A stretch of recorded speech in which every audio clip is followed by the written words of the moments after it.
Shalom, salam sejahtera dalam kasih Kristus untuk kita semua. Senang sekali saya dapat bertemu dengan Anda sekalian meskipun dalam media online seperti ini.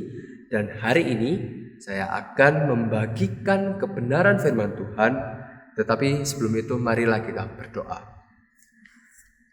Bapa dalam surga, kami bersyukur Tuhan atas kesempatan pada hari ini kami bisa bersama-sama untuk merenungkan kebenaran firman Tuhan. Tuhan tolong berkati waktu-waktu ke depan, kiranya Tuhan yang beserta, kiranya Roh Kudus-Mu yang berada dalam waktu ini untuk kami bisa mengerti akan firman Tuhan yang akan kami bahas. Terima kasih Tuhan, berkati hamba-Mu. Kami berdoa di dalam nama Tuhan Yesus Kristus. Amin. Mari kita membuka Alkitab kita di dalam Mazmur 61. Mazmur 61. Bila kita sudah menemukan, saya akan membacakan untuk kita semuanya. Untuk pemimpin biduan dengan permainan kecapi dari Daud. Dengarkanlah kiranya seruanku, ya Allah, perhatikanlah doaku. Dari ujung bumi aku berseru kepadamu, karena hatiku lemah lesu. Tuntunlah aku ke gunung batu yang terlalu tinggi bagiku. Sungguh, Engkau telah menjadi tempat perlindunganku, menara yang kuat terhadap musuh. Biarlah aku menumpang di dalam kemah-Mu untuk selama-lamanya. Biarlah aku berlindung dalam naungan sayap-Mu. Sungguh, Engkau, ya Allah, telah mendengarkan nasarku, telah memenuhi permintaan orang-orang yang takut akan nama-Mu.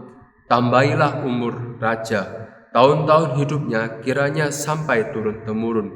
Kiranya ia bersemayam di hadapan Allah selama-lamanya.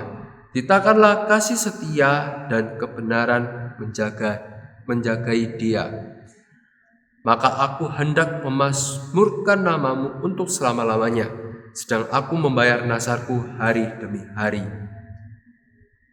Sebagai makhluk sosial, kita tentu membutuhkan orang lain. Kita tentu membutuhkan orang lain untuk kita dapat berinteraksi. Kita membutuhkan orang lain untuk kita bisa mengerti, untuk kita bisa saling tolong-menolong sesama manusia. Dan pada dasarnya kita adalah makhluk yang lemah, dan kita tidak dapat terlepas dari orang lain. Oleh karena itu, dalam kehidupan kita membutuhkan orang lain agar dapat menolong kita. Bayangkan saja, bila Anda sekarang sedang berada dalam suatu ruangan yang sangat gelap, di mana Anda sudah berusaha untuk keluar dari kegelapan itu. Anda berusaha untuk berteriak agar ada orang lain yang mendengarkan Anda. Anda sudah berusaha untuk mencari jalan keluar, tetapi Anda tidak dapat melakukannya karena ruangan tersebut sangatlah gelap. Bila Anda sedang merasakan seperti itu saat ini, bila Anda sedang berada di dalam kegelapan seperti itu saat ini, dan tidak ada seorang pun yang dapat membantu Anda, begitu pula dengan kondisi Daud dalam Mazmur 61 ini. Di Mazmur 61 ini merupakan Mazmur ratapan, di mana Daud sedang berada dalam kondisi yang sangat sulit. Bila kita perhatikan di dalam ayat yang kedua, di sana Daud berseru kepada Tuhan. Kita perlu memahami bila Mazmur ini merupakan salah satu bentuk puisi, dan di sini kita perlu memahami juga bahwa di sana dituliskan ujung bumi sebagai suatu bentuk dari ungkapan puisi Daud, di mana Daud berada di dalam kondisi yang benar-benar dia merasakan sendiri dan tidak ada seorang pun yang dapat mengerti dia. Ada beberapa penafsir yang mengatakan bila ujung bumi di sini merupakan suatu kondisi Daud, di mana Daud sedang berada di suatu tempat pengasingan, Tempat pengasingan berarti tidak ada seorang pun yang dapat mengerti, tidak ada seorang pun yang dapat menolong Daud dari kesusahan yang sedang ia hadapi saat itu.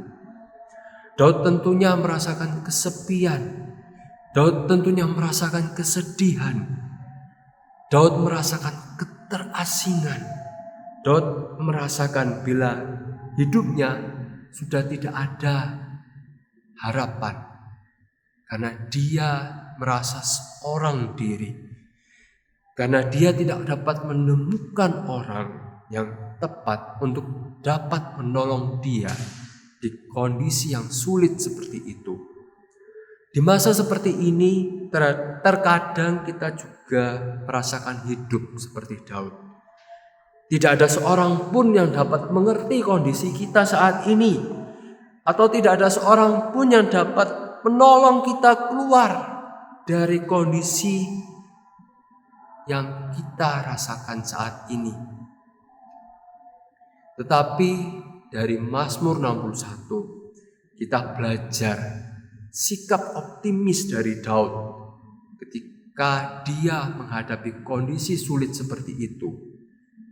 Yang pertama yaitu mengandalkan Tuhan. Di dalam kesendiriannya, Daud berseru kepada Tuhan. Kita bisa mendengar seruannya di ayat yang kedua yang berbunyi demikian.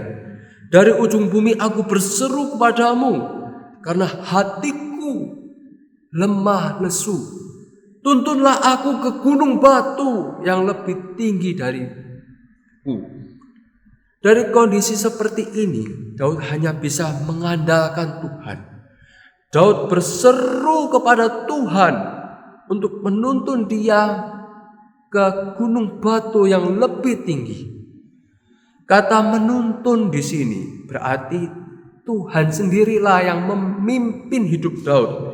Tuhan sendiri yang menunjukkan jalan kepada Daud untuk Daud bisa keluar dari permasalahannya. Bila kita berkendara ke suatu tempat yang tidak kita tahu, tentunya di masa seperti ini kita dapat menggunakan aplikasi seperti Google Maps atau Waze yang kita pasang di smartphone kita, yang tentunya aplikasi tersebut akan menuntun kita ke tempat tujuan kita. Dan sama seperti aplikasi tersebut, Tuhan sendirilah yang akan menuntun kehidupan kita untuk kita bisa sampai ke tempat tujuan kita. Dan di dalam kondisi seperti ini, kita hanya perlu untuk mengandalkan Tuhan. Tuhan yang akan terus setia menolong kita, terus menuntun kita melewati masa-masa yang sulit dalam kehidupan kita. Di dalam terjemahan bahasa Ibrani-nya, kata ini memiliki pengertian bila kita mengandalkan Tuhan itu bukan di waktu-waktu tertentu saja, tapi sudah seharusnya kita mengandalkan Tuhan di dalam setiap kehidupan kita. Mengandalkan Tuhan bukan di dalam kondisi yang senang saja atau di dalam kondisi yang sulit saja, tetapi andalkanlah Tuhan di sepanjang kehidupanmu, di setiap aktivitasmu. Yang kedua, sikap optimis yang kedua yaitu kita harus mengetahui apa tujuan kita, kemana tujuan kita. Ketika kita mengandalkan Tuhan, kita harus tahu apa yang menjadi tujuan kita. Di sini Daud menggunakan suatu gambaran gunung batu yang lebih tinggi sebagai suatu tempat tujuannya. Gambaran tentang gunung batu dalam Perjanjian Lama adalah suatu tempat yang dapat memberikan perlindungan. Gunung batu seringkali digambarkan sebagai suatu tempat yang memiliki kekokohan, memiliki kekuatan, dan tidak mudah untuk tergoyahkan. Kita bisa lihat dari gambar berikut ini. Ini merupakan gambaran gunung batu yang diungkapkan oleh Daud. Dan bila kita melihat gambar ini, ketika kita membandingkan dengan ukuran kita sebagai manusia, tentulah sangatlah berbeda sekali. Kita sangatlah kecil dan gunung batu itu sangatlah tinggi sekali. Ungkapan gunung batu itu sendiri juga merupakan suatu gambaran tentang Allah, di mana Allah sebagai tempat perlindungan yang aman untuk kita.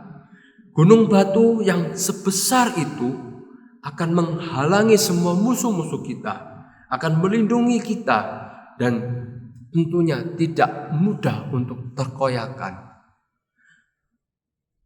Ketika Daud mengharapkan Allah untuk menuntun dia ke gunung batu yang lebih tinggi, berarti Daud juga ingin mengatakan bahwa agar Tuhan itu menuntun dia untuk bisa semakin dekat kepada Tuhan sebagai tujuan hidupnya.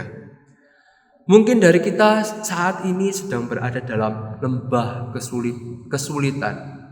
Tetapi ketika kita tahu tujuan hidup kita, Allah sendiri yang akan menuntun kita ke tempat yang lebih tinggi itu, di atas gunung batu tersebut. Sehingga kita bisa lepas, kita bisa keluar dari lembah kekelaman, dari kesulitan yang kita hadapi saat ini. Maukah kita hari ini untuk kita bisa semakin dekat kepada Tuhan sebagai gunung batu kita? Tuhan sendirilah yang akan menolong kita untuk dapat semakin dekat kepadanya, menuntun kita ke tempat yang lebih tinggi, sehingga Tuhanlah yang menjadi tujuan hidup kita. Dan yang ketiga, yaitu kita harus yakin kepada Tuhan. Kita harus yakin kepada Tuhan yang akan menolong kita. Daud pun mengungkapkan keyakinan tersebut di ayat yang kelima. Sungguh Engkau ya Allah telah mendengarkan nasarku, telah memenuhi permintaan orang-orang yang takut akan nama-Mu. Di ayat yang kelima ini kita dapat melihat Daud begitu yakin bahwa Tuhan yang sama, Tuhan yang telah menuntun dia di masa yang lalu, akan menuntun dia juga di masa yang saat ini ketika dia sedang dalam kondisi kesulitan ini. Ungkapan keyakinan tersebut kita bisa lihat di ayat yang kelima tadi. Di sana dikatakan ada kata sungguh Engkau ya Allah telah mendengarkan nasarku, telah memenuhi permintaan orang-orang yang takut akan nama-Mu. Kata telah di sini berarti Daud mengungkapkan bagaimana Allah itu sudah bekerja di dalam kehidupannya di masa yang lalu. Dan dia juga yakin bila Tuhan yang sama akan menolong dia di masa saat ini untuk dia bisa keluar dari kesulitan yang dihadapi. Bagaimana Daud bisa memiliki keyakinan yang begitu besar kepada Tuhan? Yaitu karena Daud memiliki hati yang takut akan Tuhan. Sikap Daud tersebut ditunjukkan dari kalimat-kalimat puisi yang diungkapkannya. Orang-orang yang takut akan nama-Mu. Kalimat ini diucapkan oleh Daud ketika dia melihat bahwa sikap inilah seharusnya yang penting dimiliki ketika seorang sedang dalam pergumulan, ketika seseorang sedang dalam kondisi sulit sekalipun. Di dalam terjemahan yang lain, Tuhan telah memberikan suatu harta yang besar dalam kehidupan Daud. Harta yang besar tersebut juga dapat kita rasakan saat ini. Ketika kita sudah menerima kasih Tuhan yang besar itu dalam kehidupan kita. Ketika kita yakin bila kasih Allah yang besar tersebut nyata bagi hidup kita, tentu kita akan merasakan harta yang paling besar itu di dalam kehidupan kita. Kita memperoleh harta yang paling besar itu adalah harta keselamatan.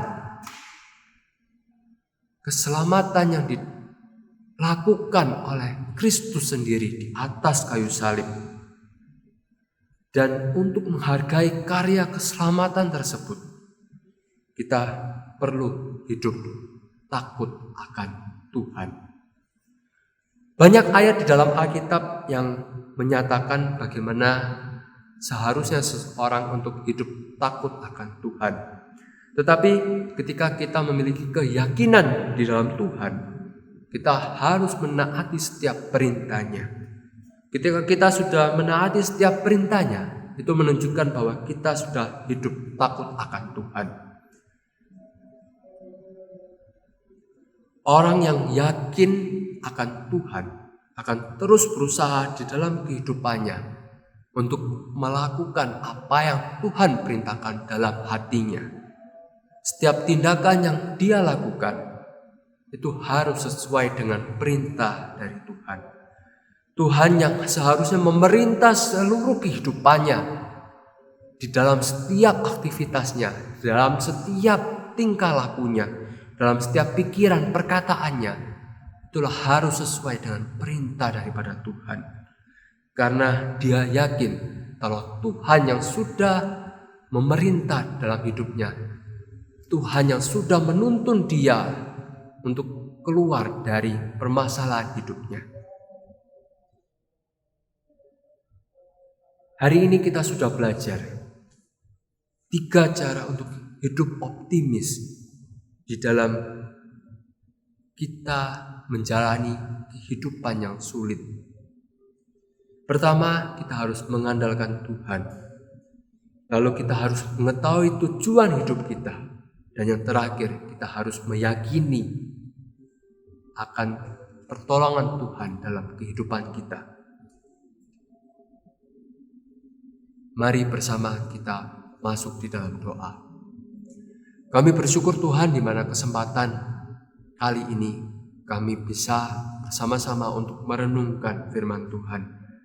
Tuhan tolong kami untuk kami bisa mengandalkan Tuhan di dalam kehidupan kami.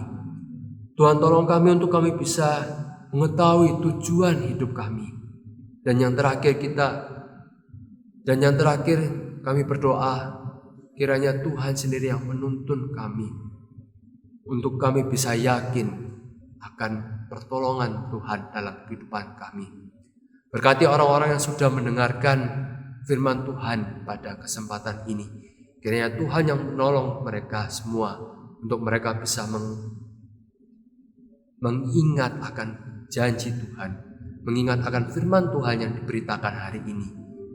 Terima kasih Tuhan, hamba-Mu berdoa, hamba-Mu bersyukur di dalam nama Tuhan Yesus. Amin.